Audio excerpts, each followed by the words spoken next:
함께 보실 말씀 열왕기상 15장입니다. 열왕기상 15장 9절에서 24절까지 말씀입니다. 열왕기상 15장 9절에서 24절까지 말씀입니다. 한 절씩 교독하겠습니다. 이스라엘의 여로보암 왕 제20년에 아사가 유다 왕이 되어 41년 동안 다스리니라. 그의 어머니 이름은 마아가라 아비살롬의 딸이더라. 아사가 그의 조상 다윗같이 여호와 보시기에 정직하게 행하여 택하는 자를 그 땅에서 쫓아내고 그의 조상들이 지은 모든 우상을 없애고 또 그의 어머니 마아가가 혐오스러운 아세라상을 만들었으므로 태우의 위를 폐하고 그 우상을 찍어 기드론 시냇가에서 불살랐으나 다만 산당은 없애지 아니하니라. 그러나 아사의 마음이 일평생 여호와 앞에 온전하였으며 그가 그의 아버지가 성별한 것과 자기가 성별한 것을 여호와의 성전에 받들어 드렸으니 곧 은과 금과 그릇들이더라. 아사와 이스라엘 왕 바하사 사이에 일생 동안 전쟁이 있으리라. 이스라엘의 왕 바하사가 유다를 치러 올라와서 라마를 건축하여 사람을 유다 왕 아사와 왕래하지 못하게 하려 한지라. 아사가 여호와의 성전 곳간과 왕궁 곳간에 남은 은금을 모두 가져다가 그 시나이 손에 넘겨 다메섹에 거주하고 있는 아람의 왕 헤시온의 손자 다브리몬의 아들 베나다드에게 보내며 이르되 나와 당신 사이에 약조가 있고 내 아버지와 당신의 아버지 사이에도 있었느니라.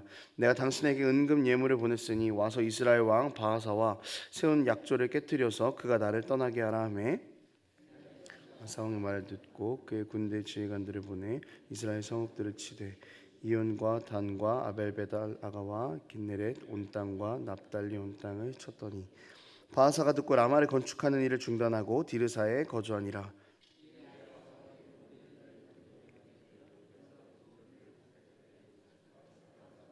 건축하여 돌과 제목을 가져오게 하고 그것으로 베냐민의 게바와 미스바를 건축하였더라.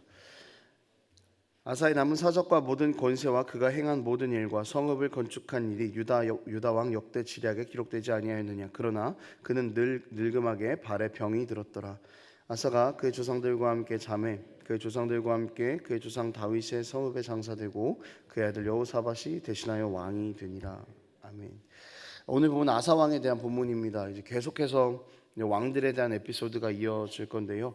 오늘은 이 아사 왕을 좀 집중적으로 살펴보려고 합니다. 짧은 본문인데요. 우리가 또 함께 살펴보면서 하나님께서 우리에게 주시는 교훈을 우리 마음 가운데 새기는 그런 시간이 되었으면 좋겠습니다. 아사 왕은요, 긍정적인 면도 있고 부정적인 면도 있는 그런 왕이었습니다. 먼저 긍정적인 면을 좀 살펴보자면은요, 아사 왕에게는 그 할머니 마아가가 있었습니다. 그러니까 본문에는 어머니라고 나오지만 족보를 따지면은 할머니가 맞습니다. 근데 이 당시 히브리어가 뭐 딸이라는 단어를 손녀로도 사용했기 때문에 좀 그다지 어색한 표현은 아닌 것도 있고요. 또 여자의 후손들을 뜻하는 단어로 그렇게 원래 쓰이던 단어입니다. 또 할머니 마아가가 우상을 섬기는 것에 앞장서서 큰 영향력을 행사했기 때문에 어머니다라고 이렇게 부르는 부분도 있습니다. 아무튼 이 아사 왕 때 마아가는 영향력을 행사하여서 우상을 섬기고 그렇게 만드는 데 가장 앞장섰던 그런 사람이었습니다. 그리고 아사 왕은 이 부분을 개혁했던 왕입니다. 아세라상을 찍어 없애고 우상을 없애는 개혁을 했습니다. 그리고 아세라상을 만들었다는 이유로 할머니를 책임을 물어서 폐위를 시켰고요. 또 이런 모습들을 보고 성경은 아사 왕을 매우 긍정적으로 평가를 하고 있습니다.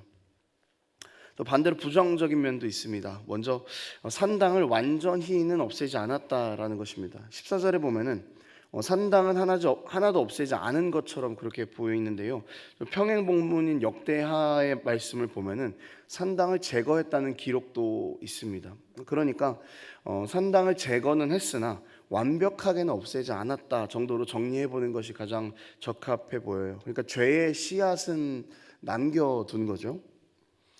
또 아사는 북이스라엘과의 힘싸움에서 조금 밀리는 경향을 보였습니다.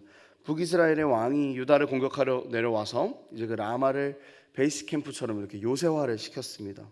그래서 이 아사 왕은 이것을 우리가 군사적으로는 이길 수 없을 것이라고 생각해서 성전의 왕궁과 있던 은과 금을 다른 나라의 왕에게 바치면서 우리를 좀 도와달라라고 이렇게 이야기를 했습니다. 하나님을 의지하지 않고 외부의 힘을 끌어들여서 자기의 나라를 보호하려고 했던 것이죠.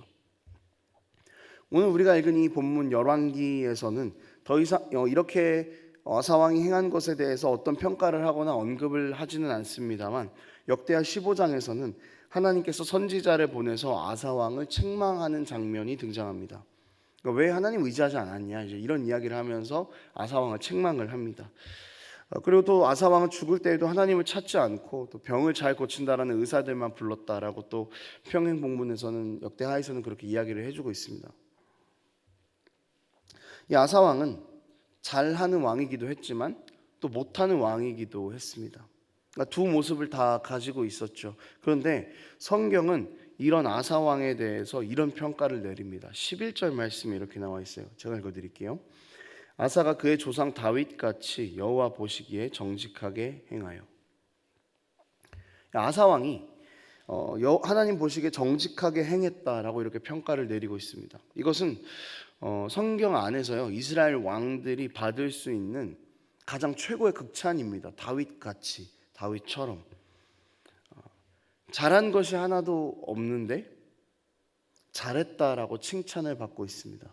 특히 말년에 이 안 좋은 일을 했기 때문에 그냥 하나님께서 얘는 더 이상 쓸 수가 없구나, 이제 이렇게 버리셔도 되는데, 그냥 아사 왕에 대한 성경의 평가는 다윗처럼 행하는 왕이었다는 겁니다. 그리고 그가 늘 하나님을 바라봤다라는 평가였습니다. 여러분이 아사 왕에 대한 이 성경의 평가는요, 구원받은 백성들, 우리들에 대한 평가이기도 합니다. 에베소서 5장 8절에는 이렇게 나와 있어요. 너희가 전에는 어두움이더니 이제는 주 안에서 빛이라.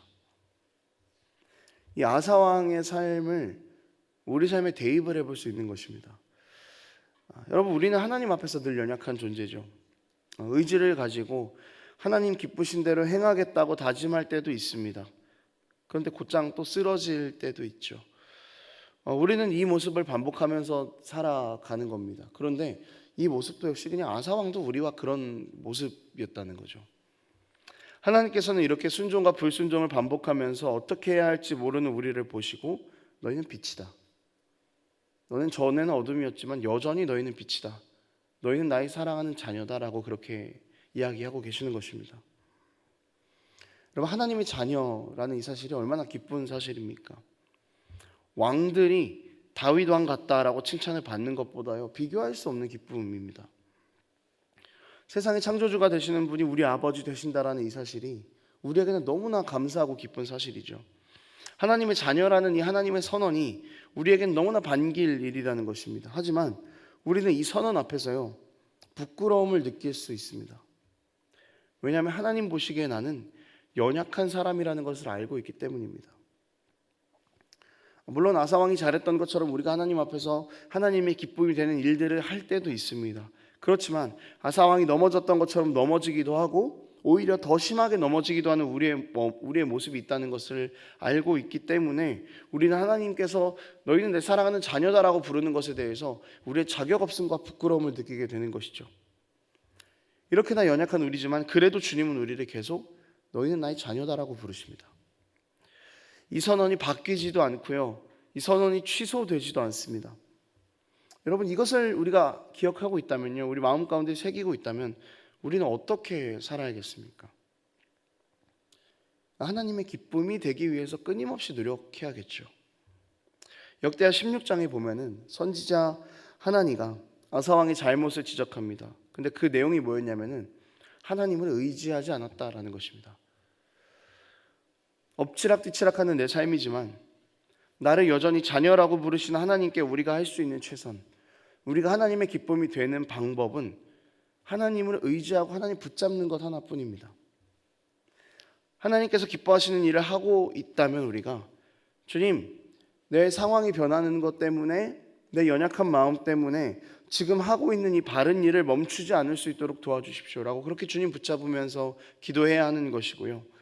만약에 하나님께서 기뻐하시지 않는 일을 우리가 하고 있다면, 주님, 어둠인 나를 빛이라 불러주시는 하나님의 그 사랑을 기억하면서 다시 내가 이 길에서 돌이킬 수 있도록 도와주십시오. 그렇게 기도해야 할 것입니다. 여러분, 이것이 하나님께서 우리 한 사람 한 사람에게 원하고 계신 것입니다. 우리가 반드시 기억할 것은 여전히 우리는 넘어지고, 여전히 우리는 쓰러지고, 때로는 하나님 보시기에 괜찮은 일을 하고 있다라고 생각이 들지라도 그 가운데에서 여전히 우리가 붙잡아야 될 한 가지 사실은 그럼에도 불구하고 부족함에도 불구하고 우리 주님께서 우리를 사랑하셔서 자녀로 부르신다라는 사실입니다. 오늘도 이것을 우리 마음 가운데 새기면서 우리에게 주어진 삶의 수많은 문제들을 하나하나 이겨내면서 그렇게 주님 오실 그 날을 준비해 나갈 수 있었으면 좋겠습니다. 여러분, 우리가 하나님의 기쁨이 되어야만 합니다. 우리가 아무리 어두운 상황에 있어도, 아무리 악한 상황에 있어도 주님은 우리를 다 덮으시고 너는 그래도 내 사랑하는 자녀다라고 부르시니 우리가 하나님의 기쁨으로 살지 않아야 될 이유는 없는 것이죠. 여러분, 이것을 기억하면서 살아갈 수 있었으면 좋겠습니다. 이 사실을 붙잡는 사람이 하나님의 기쁨인 사람인 것입니다. 말씀을 정리하도록 하겠습니다. 여러분, 하나님께서는 우리가 어둠 가운데 있어도 빛이다 라고 불러주시는 분입니다. 넘어져서 하나님을 멀리해도 우리를 사랑한다 말씀하시고, 우리가 하나님의 길로 잘 가고 있다면 또 그 모습을 보면서 기뻐하시고 우리를 굉장히 대견해 하시는 분이십니다. 여러분, 자격 없는 어둠인 우리가 하나님의 선언으로 빛이 되었습니다. 자격 없는 우리가 예수 십자가로 빛이라는 신분을 얻었습니다. 우리를 빛이라고 계속해서 부르시고 선언해 주신 분이 하나님이십니다. 그러니 여러분, 우리는 그런 주님의 기쁨이 되었으면 좋겠습니다.